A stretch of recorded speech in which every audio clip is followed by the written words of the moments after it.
বিরাট কোহলির এই কেমন খবর এসেছে যে সে নাকি 2026 আইপিএল খেলবেন না, আইপিএল থেকে রিটায়ারমেন্ট করতে চলেছেন। হঠাৎ নিউজটা এইভাবে আসে যে সে নাকি আরসিবি দলের সঙ্গে রিনিউল করবে না, মানে আরসিবি দলের সঙ্গে আর কন্টিনিউ করতে চান না, কারণ তিনি 2025-এ অবশেষে 18 বছর পর অপেক্ষায় থেকে ট্রফি জিতেছে।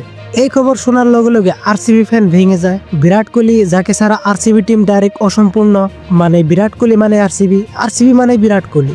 আইপিএলে বিরাট কোহলি টোটাল 266টা ম্যাচ খেলেছেন আর রান করেছেন 8600+, তাতে 8টা সেঞ্চুরি আর 63টা হাফ সেঞ্চুরি। পরে এদিকে আরসিবি ফ্যান বিরাট কোহলি ফ্যানদের খুশির খবর যে সামনে অস্ট্রেলিয়া সিরিজে অনেকদিন পর বিরাট কোহলি আবার মাঠে নামতে চলেছেন, যেটা আমাদের সবার মাঝে বড় একটা বিষয় আর অপেক্ষা যে 19 তারিখে এই বিশাল একটা ইভেন্ট আসতেছে।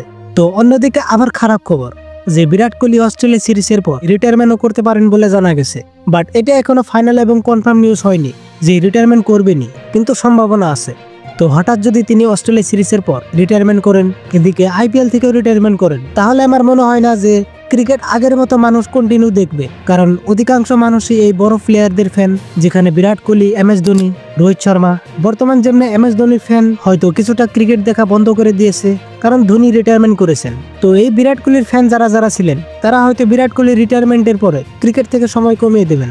তো বন্ধুরা, আসল কথা যে বিরাট কোহলির এই আইপিএল রিটায়ারমেন্ট আলোচনা যাই হোক না কেন, তিনি রিটায়ারমেন্ট করবেন কিনা এই নিয়ে আকাশ চোপড়া কিছু কথা বলেন। যদিও কিছুটা রিপোর্ট দাবি করা হয়েছে যে বিরাট কোহলি রয়্যাল চ্যালেঞ্জার ব্যাঙ্গালোর সঙ্গে তার চুক্তি নবায়ন করতে অস্বীকার করেছেন। এটি কেবল একটি বাণিজ্যিক চুক্তি এবং এই অস্বীকৃতি কোনোভাবে ইঙ্গিত করে না যে ভারতীয় তারকা ব্যাটার আইপিএল ছাড়ছেন বা অন্য কোনো ফ্র্যাঞ্চাইজিতে যাচ্ছেন।